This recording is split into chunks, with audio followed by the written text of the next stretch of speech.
Detalye sa pagkakalink ni Kailin Alcantara kay Sandro Marcos at ang issue nila kay Alexa Miro. Noong isang linggo ay pinag-usapan ang tungkol sa pakikipaghiwalay ng aktres na si Alexa Miro sa kanyang boyfriend of 5 years.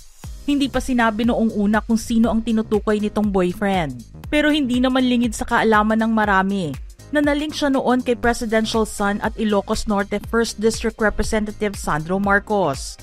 Di naman nagtagal ay inamin din ni Alexa na si Sandro Marcos nga ang sinasabi niyang boyfriend of 5 years na kamakailan lang ay hiniwalayan niya. Ang dahilan ng kanilang breakup, hindi raw naging faithful si Sandro sa kanilang relasyon. Nalaman naman ng publiko kung sino ang naging third party sa hiwalayang Alexa at Sandro matapos pangalanan ng aktres ang taong ito.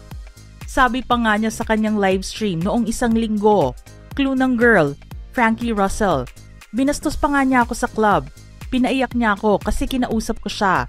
Sabi ko, girl, at the end of the day, it's not just the girl's fault. And all I wanna know is if he said I love you. Hindi nga siya natakot na sabihin ng tahasan ang pangalan ng dating PBB housemate. At beauty queen na kamakailan lang din ay nalink naman sa aktor na si Enrique Hill. Dagdag pa ni Alexa, sinubukan din siyang i-comfort ng matalik niyang kaibigan na si Barbie Imperial na malapit din kay Sandro sa nangyaring paghaharap nila ni Frankie. Sa pagpapatuloy ng kanyang kwento, I tried to touch her hand but she pushed it aside. Then she said, "He already chose you, right? So get out of my face." So umiyak ako doon. Pero pinagtanggol ako ni Barbie Imperial. Sabi niya, "Hindi ka iiyak dito sa club. Punasan mo yung luha mo." Lumalabas na nagkaroon din ng relasyon noon sina Frankie at Sandro. Pero mas nanaig ang pagmamahal ng politiko kay Alexa. Usap-usapan din sa social forum platform na Reddit ang tungkol sa paglalabas ng sama ng loob ni Alexa. Sinasabi ng nag-post na mayroong basehan ng pag-amin niya sa nakaraan nila ni Sandro dahil sa mga kumpirmasyon na rin ng ilang mga insiders na tanging nakakaalam ng tunay na kwento. Isang pangyayari umano ang nag-trigger kay Alexa na magsalita. Nangyari ito noong nakaraang linggo lamang sa isang bar sa BGC. Ayon daw sa isang mapagkakatiwalaang source, nandoon si Alexa kasama ang mga kaibigan nang tumawag si Sandro ng maaga at hinihiling na i-escort si Alexa ng security at staff palabas ng bar bago siya dumating sa nasabing lugar. Ang sabi rin ng source, hindi lang tiniyak ni Sandro na makaalis si Alexa noong gabing iyon dahil humantong din ito sa pagbabawal sa kanya sa nasabing bar, maging sa iba pang club sa paligid ng The Palace. Sa pananaw ng nag-post, ang ginawang livestream ni Alexa ay hindi lang para i-announce ang hiwalayan nila ni Sandro, kundi para maisalba ang kanyang sarili sa kahihiyan na nangyari sa kanya sa pagpapalabas sa kanya sa bar kahit wala naman itong nagawang kahit na ano o kahit nag-misbehave man lang. Ginawa lang daw ito sa kanya dahil makapangyarihang tao si Sandro. Wala rin daw binanggit si Alexa tungkol sa mga kaganapan sa bar, kaya walang alam ang ilang netizens, lalo na ang mga viewers niya na hindi naka-witness sa sitwasyon sa nasabing lugar. Ang tanging makakaalam lang daw nito ay ang mga tao na andoon mismo sa bar at nakita ang pangyayari. Pero ang pangalang nabanggit ni Alexa noong una ay tila nagkaroon ng malaking twist dahil ibang pangalan ng babae ang lumulutang ngayon na may kinalaman sa paghihiwalay ni na Alexa at Sandro. Ang babaeng sinasabing totoong nalilink ngayon kay Sandro ay ang kapuso actress na si Kailin Alcantara. May kumakalat na litrato nilang dalawa na magkasama di umano noong 2024 at ang tanong nga ng nag-post ay kung totoo na magkasama sila o edited lamang ang litratong nakita niya. Hinihikayat na rin ng original poster na mag-send na rin ng mga netizens ng mga litrato ni na Kailin at Sandro na magkasama sa after party ng SONA ni PBBM noong isang taon. Si Kailin din ang babaeng sinasabing kasama ni Sandro sa bar kung saan napaalis si Alexa. Nagiging maingay na rin ang tungkol dito, lalo na't napapansin ng mga netizens ang Instagram glow-up ni Kailin. Ang mga post niya sa mga luxury bags, designer clothes at trips abroad, sa kabila ng pagtatapos ng kanyang serya na Beauty Empire at walang aktibong proyekto ngayon, ay questionable sa tingin ng marami. Mayroong mga brand endorsement si Kailyn at sinabi rin niya sa isang guesting na she's living the life that she wanted, na parang isang manifestation o mindset ng mga bagay na gusto niyang ma-achieve sa buhay.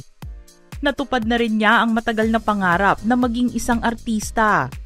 Pagdating naman sa pagkakaroon ng relasyon, gusto niya sa isang lalaki ang hindi tamad at may direksyon sa buhay. Naranasan na raw kasi niya ang mamuhay na walang pera noon at hindi niya ito gustong iparanas sa magiging mga anak niya. Gayunpaman, marami sa mga pumupuna kay Kailyn ang nagsasabing mararanasan din ni Sandro ang mga naranasan ng ex ni Kailyn sa kanya.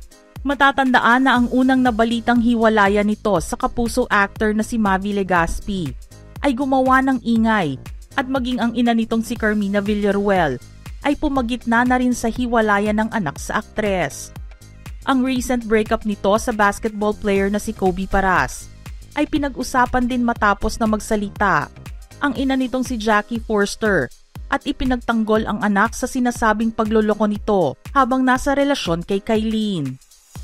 Taong 2022 nang simulang pag-usapan ang tungkol sa relasyon ni na Alexa at Sandro. Baguhan pa lang noon si Alexa sa showbiz at nagsisimula pa lang na makilala at gumawa ng sarili niyang pangalan. Ipinaliwanag ni Alexa na pumayag siyang itago ang relasyon nila sa publiko dahil bahagi ng first family si Sandro. The reason behind that decision was for safety purposes and precautions. Because syempre, kasi sila ang ating first family. Sinasabi lang niya sa mga interviews niya na maayos silang dalawa ni Sandro. Right now, I'm really in a good position with Sandro and we support each other. We're friends. We want naman our core system to stay with us. Super close kami talaga. Tikom din ang kanilang mga bibig kahit nag-viral na ang ilang repost ng mga netizens ng mga pribadong litrato ni Sandro at Alexa na magkasama sa isang bakasyon sa Europe noong unang bahagi ng 2022. Ang dahilan ng kanilang pagpunta doon ay para sa kasal ng isang kaibigan. Naispatan din si Alexa na dumalo sa inaugurasyon ni Bongbong Marcos noong June bilang bagong pangulo ng bansa. Paulit-ulit man nilang itanggi ang kanilang relasyon. Madalas naman na makita si Alexa na kasama ang pamilya ni Sandro kahit nasa mga opisyal na gawain. Ang pinakahuling ang pinagsamahan nila ay noong dumalo ang unang ginang Liza Araneta Marcos sa 2025 Manila International Film Festival sa Los Angeles, California noong March at kasama rin nila ang best friend niya si Barbie Imperial. Inamin ni Alexa na nalungkot siya sa naging pagtatapos ng relasyon nila ni Sandro at kung paano ito nagwakas. Nagpa siya naman siyang magsalita ngayon sa kabila ng pagtanggi noon sa kanilang relasyon dahil mas makakabuti ito sa kanya at mas makakapagpaluwag sa kanyang kalooban. Masakit din kasi para sa kanya ang hindi pa aminin ng kanyang ex-boyfriend sa kanilang naging relasyon na hanggang sa ngayon ay wala siyang maisip na dahilan para itago pa ito sa maraming tao. Para sa kanya, nasaktan kasi talaga ako sa mga huling kaganapan. Kaya siguro naramdaman ko na baka panahon na para magsabi ng totoo. Nag-iwan din ito ng mensahe para kay Sandro. I wish him well. I wish him nothing but the best. Let's see, why not? I will always have love for him. That will never change.